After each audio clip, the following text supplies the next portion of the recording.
Assalamualaikum warahmatullahi wabarakatuh. Kembali lagi dengan saya Melina Sari. Di sini saya akan memenuhi salah satu tugas dari Bapak Dr. Sudarto MPD selaku dosen pengampu mata kuliah konsep dasar IPA. Materi yang akan saya bahas yaitu perkembangbiakan pada manusia, tumbuhan, dan hewan. Materi yang pertama yang saya akan bahas yaitu perkembangbiakan pada manusia.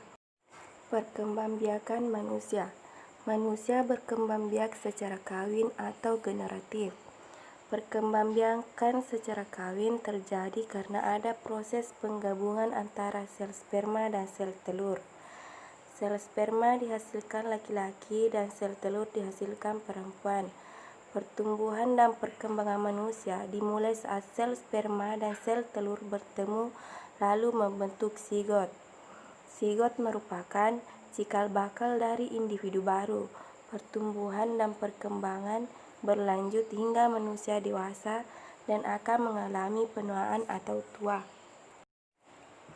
Pertumbuhan dan perkembangan pada manusia secara umum terjadi dalam 2 tahap, yaitu pertumbuhan dan perkembangan tahap pertama terjadi di dalam rahim, dan pertumbuhan serta perkembangan tahap kedua terjadi di luar rahim.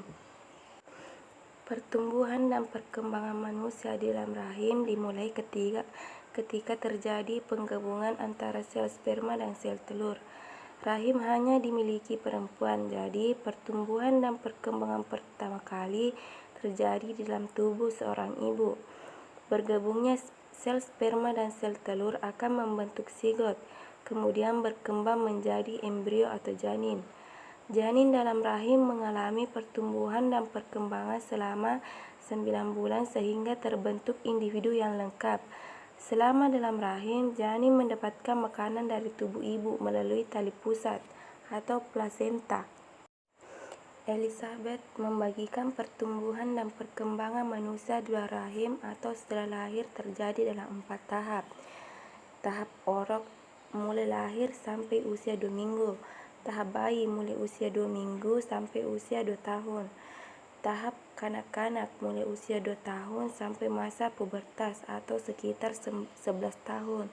Tahap remaja atau pubertas mulai 11 tahun sampai 21 tahun. Setelah tahap remaja atau pubertas, manusia mengalami tahap dewasa. Manusia terus mengalami penuaan sampai tahap menula. Pada proses penuaan secara fisik, tubuh tidak mengalami pertumbuhan lagi, namun berkurang kemampuannya. Selanjutnya, materi yang kedua yaitu perkembangbiakan pada tumbuhan. Dalam dunia tumbuhan, kita mengenal 2 jenis perkembangbiakan. Cara perkembangbiakan pada tumbuhan ada 2 macam, yaitu generatif dan vegetatif. Generatif artinya perkembangbiakan yang melalui proses perkawinan. Vegetatif tidak melalui proses perkawinan. Perkembangbiakan vegetatif kemudian terbagi lagi menjadi 2, yaitu vegetatif alami dan vegetatif buatan. Vegetatif alami adalah proses perkembangbiakan secara vegetatif tanpa bantuan manusia. Vegetatif alami, perkembangbiakan tumbuhan dengan cara akar tinggal, batang yang tumbuh menjalar dalam tanah atau biasa disebut dengan akar tinggal, akar rimpang atau akar tongkat. Contoh tumbuhan yang berkembang biak dengan cara ini adalah lengkuas, jahe, kunyit, dan temulawak. Yang kedua yaitu perkembangbiakan tumbuhan dengan cara spora. Spora adalah inti sel yang berubah fungsi menjadi alat perkembangbiakan. Contohnya tumbuhan yang berkembang biak dengan cara ini adalah tanaman paku. Pada tanaman paku, spora dibentuk pada daun. Yang ketiga itu perkembangbiakan tumbuhan dengan cara umbi lapis. Umbi lapis adalah daun yang berlapis-lapis dan tebal sehingga membentuk seperti batangnya. Pada bagian dasar tumbuh akar serabut. Di antara lapisan-lapisan umbi lapis terdapat bakal tunas. Jika umbi lapis ditanam, bakal tunas akan tumbuh menjadi tunas dan tumbuh jadi tanaman baru. Yang keempat yaitu perkembangbiakan tumbuhan dengan cara umbi batang. Umbi batang adalah Bata yang tumbuh dalam tanah dan digunakan untuk menyimpan cadangan makanan dan membentuk umbi. Jika umbi ditanam, tunas bisa tumbuh dan berbentuk tumbuhan baru. Contoh tumbuhan yang berkembang biak dengan cara ini adalah kentang dan ubi jalar. Yang kelima yaitu perkembangbiakan tumbuhan dengan cara geragi. Geragi adalah banyak yang tumbuh yang menjalar di permukaan tanah. Tumbuhan baru akan tumbuh pada buku-bukunya dan tidak tergantung pada induknya. Contohnya adalah pohon stroberi, pegagan, dan rumput teki. Yang keenam yaitu perkembangbiakan tumbuhan dengan cara tunas.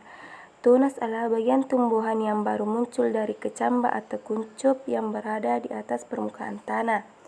Tunas bisa terdiri dari batang, daun muda, calon bunga atau calon buah. Contohnya adalah pohon tebu, pisang, dan bambu. Yang ketujuh yaitu perkembangbiakan tumbuhan dengan cara tunas adventif. Tunas adventif adalah tunas liar yang tumbuh di luar bagian batang. Biasanya ia tumbuh di tepi daun. Contohnya adalah tumbuhan cocor bebek. Selain itu, tunas adventif juga bisa muncul pada akar, seperti pada tanaman sukun dan kesemek. Vegetatif buatan.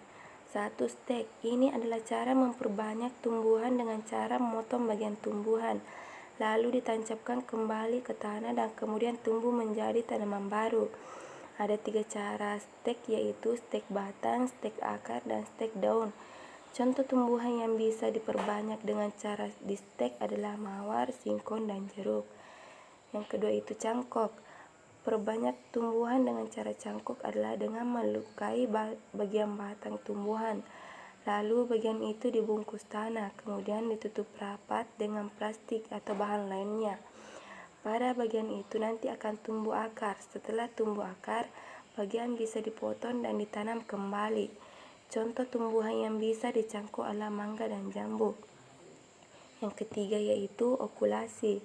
Cara memperbanyak tumbuhan dengan cara menempelkan tunas tanaman yang satu ke tunas tanaman yang lain yang sama jenisnya. Okulasi ini biasanya dilakukan untuk memperbaiki sifat suatu tumbuhan. Misalnya batang tumbuhan yang kuat digabung dengan buahnya, baik contoh durian. Perkembangbiakan generatif. Perkembangbiakan generatif adalah perkembangbiakan tumbuhan secara kawin. Salah satu jenis tumbuhan yang berkembang biak dengan cara ini adalah tumbuhan berbiji. Alat perkembangbiakannya adalah bunga. Biji ini dihasilkan setelah terjadi penyerbukan pada bunga. Penyerbukan adalah peristiwa jatuhnya serbuk sari pada putik. Proses penyerbukan ini bisa terjadi melalui beberapa perantara, misalnya angin, air, hewan, atau bahkan manusia. Adapun materi yang terakhir yang saya akan bahas yaitu perkembangbiakan pada hewan. Perkembangbiakan hewan dapat dibedakan menjadi 2 macam, yaitu secara vegetatif dan generatif. Perkembangbiakan vegetatif terjadi tanpa peleburan sel kelamin jantan dan betina. Perkembangbiakan vegetatif biasanya terjadi pada hewan tingkat rendah atau tidak bertulang belakang.